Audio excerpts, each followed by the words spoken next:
we have fewer people getting married and fewer people having babies, and families are getting smaller.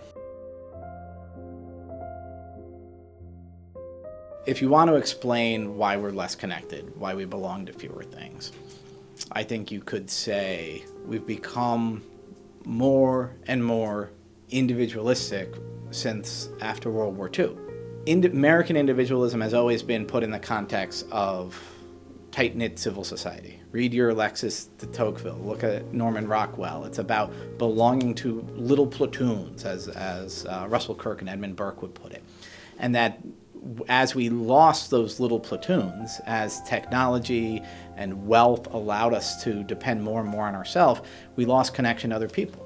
Alexis de Tocqueville sort of predicted it, that we're individualistic, we are egalitarian, and that as we've gone through time, we've come to depend less on our neighbors and more on a central state. Just as I talk about the over-centralization of government power, I think we have to talk about the media and the over-centralization of our attention. That people know more about what's going on at the White House and some cabinet secretary than they know about their local county executive or their local school board. And it's very obvious, if you're paying attention in the recent years, that your local school board really matters.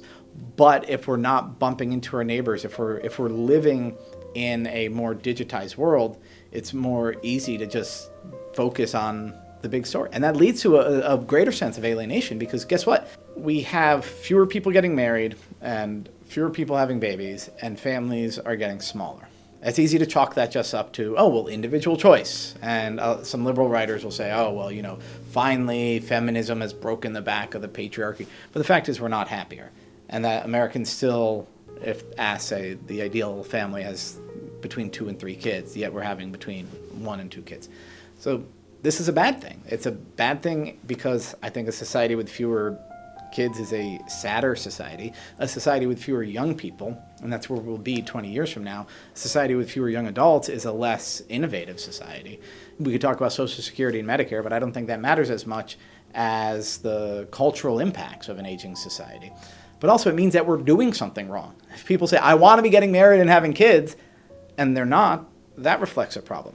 But I also think, and this makes me a conservative, but I also think that if more people are saying, I have no interest in marriage or family, it's a bad deal. I mean, there have always been people who say that, but more and more people are saying that. I think that reflects something wrong with our culture.